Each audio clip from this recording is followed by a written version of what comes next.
বর্তমান সরকার সিদ্ধান্ত গ্রহণ করেছে যে নারীদের শিক্ষা অনার্স পর্যন্ত ফ্রি করে দেওয়া হবে, সকল খরচ সরকার বহন করবে।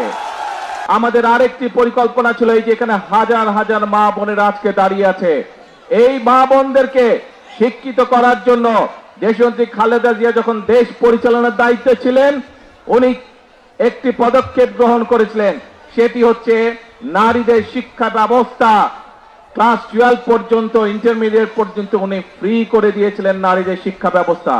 এবং দেশের জনসংখ্যার যেহেতু অর্ধেক নারী, কাজে এই নারী সমাজকে যদি আমরা পেছনে রাখি, ফেলে রাখি পিছনে, তাহলে দেশকে সামনে এগিয়ে নিয়ে যাওয়া যাবে না।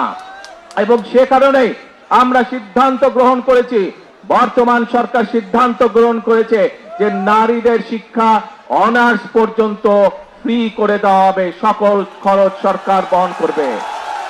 কিন্তু এখানে অনেক বোনেরা আছে, অনেক সন্তান তুল্য মেয়েরা আছে, তোমাদেরকে কিন্তু ভালো করে মনোযোগ দিয়ে লেখাপড়া করতে হবে ইনশাআল্লাহ, যাতে বড় হয়ে এই দেশের হাল তোমরা ধরতে পারো। শুধু তাই নয়, যে সকল মেয়েরা ভালো রেজাল্ট করবে তাদেরকে আমরা উপবৃত্তির ব্যবস্থা করব ইনশাআল্লাহ সরকার থেকে। প্রিয় ভাই বোনেরা, সেজন্যই আপনারা দেখেছেন আমরা যেমন এই ব্যবস্থা গ্রহণ করেছি, একই সাথে গ্রামে গঞ্জে ছড়িয়ে থাকা হাজার হাজার প্রাইমারি স্কুলের বাচ্চাদেরকে, যারা গরিব মানুষের বাচ্চা, যে গরিব মানুষের সন্তান, তাদেরকে আমরা সরকারের পক্ষ থেকে বছরে একবার করে স্কুল ড্রেস দিতে চাই।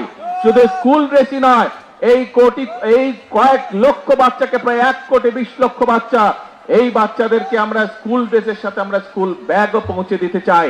যেভাবে প্রতি বছর নতুন বই দেওয়া হয়, আমরা নতুন বইয়ের সাথে তাদেরকে নতুন স্কুল ব্যাগ, আমরা নতুন বইয়ের সাথে তাদেরকে আমরা নতুন স্কুল ড্রেসও দিতে চাই, তাদের ঘরে পৌঁছে দিতে চাই।